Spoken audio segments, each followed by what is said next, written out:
વિસાવદરના ધારાસભ્ય અને આમ આદમી પાર્ટીના નેતા ગોપાલ ઇટાલિયા રવિવારે લેઉવા પાટીદારોની આસ્થાના સૌથી મોટા ધામ ખોડલધામ પહોંચ્યા. અહીં તેમણે મા ખોડલ સમક્ષ શીશ ઝુકાવીને આશીર્વાદ લીધા. ખોડલધામ પહોંચેલા પાટીદાર નેતા ગોપાલનું ટ્રસ્ટ દ્વારા ખેસ અને ફૂલહાર પહેરાવીને સ્વાગત કરાયું. એક સમયે કથાઓ અને મંદિરોને શોષણના ઘર ગણાવનાર ઇટાલિયા હવે જ્યારે માતાજીના આશીર્વાદ લેવા પહોંચ્યા ત્યારે તેઓને એવો વિશ્વાસ બેસી ગયો છે કે માતાજી સૌને સમૃદ્ધિ આપશે. વિસાવદર વિધાનસભાના સૌ મતદારોએ મને આશીર્વાદ આપીને ધારાસભ્ય બનાવ્યા પછી આજે સૌ પ્રથમ વખત હું અમારા સમાજના કુળદેવી માતા આ શ્રી ખોડિયારમાંના દર્શને આવ્યો છું. આજે મને આ પવિત્ર ખોડલધામ કાગવડ મંદિર ખાતે આવવાનું સૌભાગ્ય મળ્યું. આટલી વિશાળ સંખ્યામાં અમારા કાર્યકર્તાઓ પણ આ દર્શનના શુભ પ્રસંગમાં જોડાયા. એ બદલ હું મને ભાગ્યશાળી માનું છું. આજે મેં માતાજીને બે હાથ જોડીને ગુજરાતના સૌ ખેડૂતોને, ખેતી મજૂરી કરતા લોકોને, રત્ન કલાકારોને, પશુપાલકોને માતાજી સુખી રાખે, સમૃદ્ધ રાખે, એમના જીવનમાં સમૃદ્ધિ આવે એવી મેં બે હાથ જોડીને માતાજીના દીકરા તરીકે અને ગુજરાતના આગેવાન તરીકે પ્રાર્થનાઓ કરી છે.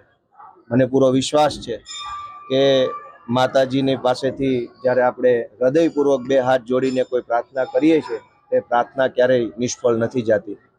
આજે માતાજીના આ શ્રી ખોડિયારમાંના દર્શન કરીને અમે ગુજરાત માટે અમે જે સંઘર્ષ કરીએ છીએ એ સંઘર્ષના રસ્તા પરથી અમે પાછા ન પડીએ, ક્યારેય અમે નિરાશ ન થઈએ, હતાશ ન થઈએ અને ગુજરાતના ખેડૂતો માટે અમારી લડાઈ ચાલુ રાખી શકીએ એવા આશીર્વાદ માગ્યા છે. આજના આ પ્રસંગે હું ગુજરાતના સૌ લોકોને મારી શુભેચ્છા પાઠવું છું અને અમારા સૌ સમર્થકોનો આભાર વ્યક્ત કરું છું. ગોપાલભાઈ, રાજેશ વેકરિયા જે સીએમ ઉપર હુમલો કરેલો, તમે ગૃહમંત્રી ઉપર એક છોડું ફેંકેલું હતું, તો તમારો ઉમેદવાર હશે આગામી?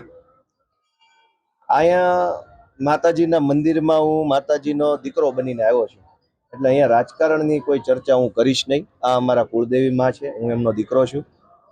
દીકરા તરીકે હું આશીર્વાદ લેવા, પ્રાર્થના કરવા, માતાજીનું માર્ગદર્શન લેવા આવ્યો છું. રાજકારણની વાત હું આ ગેટની બહાર જઈને તમને કહી શકીશ. માતાજી માર્ગદર્શન આપી દીધું?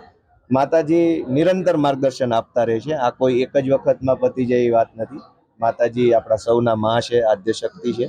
આપણને હંમેશા સારો રસ્તો બતાવતા રહે, સારા વિચારો આપતા રહે, એ પ્રાર્થના મેં કરી છે અને મને વિશ્વાસ છે કે માતાજી અમને ખૂબ સારો રસ્તો બતાવશે, હિંમત આપશે અને અમને નિમિત્ત બનાવીને માતાજી ગુજરાતના ગામડા અને ખેડૂતોનું કંઈક સારું કરાવશે. ગોંડલમાં સભા કરશો? એ ગેટની બહાર જઈને હું કહી શકીશ.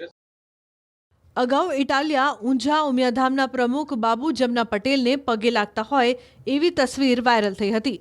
બાદમાં સરદારધામના કાર્યક્રમમાં ગગજી સુતરિયા સાથેની મુલાકાતના વિડીયો પણ વાયરલ થયા હતા.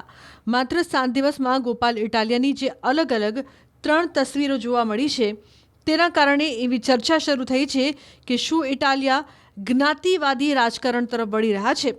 શું પાટીદાર ચહેરા તરીકે જન સમર્થન માટે પ્રયાસ કરી રહ્યા છે? ચર્ચા એવી પણ છે કે ઇટાલિયાને સમગ્ર રાજ્યના પાટીદારોનું સમર્થન મળે તો ઈસુદાન ગઢવીને સાઈડમાં બેસવું પડી શકે છે. એવામાં શું પાર્ટીમાં પોતાનું કદ વધુ મજબૂત બનાવવા માટે ઇટાલિયા પ્રયાસ કરી રહ્યા છે? ઇટાલિયાએ શનિવારે રાજકોટમાં પણ પાટીદારના ગઢમાં જ જનસભા ગજવી હતી, જેને પાટીદાર મતદારોનો વિશ્વાસ જીતવાના પ્રયાસ તરીકે જોવામાં આવી રહી છે. તમે હું કોઈ દિવસ કોઈ પણ જ્ઞાતિ જાતિની મારા જીવનમાં રાજનીતિ નથી કરી. હું 20 વર્ષ સુધી એક વિસ્તારમાં કોર્પોરેટર રહ્યો છું. એમાં સૌથી વધારે પાટીદાર સમાજના મત હતા અને સૌથી ઓછા અમારા સમાજના મત હતા. છતાંય 20 વર્ષ સુધી રાજકોટની જનતાએ મને મારા વિસ્તારના લોકોએ આશીર્વાદ આપ્યા. અને અહીંયા પણ અમે એમ કહીએ છીએ કે પથ કા અંતિમ લક્ષ્ય નહીં, સિંહાસન ચડતે જાના, સબ સમાજ કો લીએ સાથ મેં बढ़ते जाना. એટલે મારે દરેક સમાજ અમારા માટે માન્ય છે. દરેક સમાજને સાથે લઈને ચાલવાની વાત છે.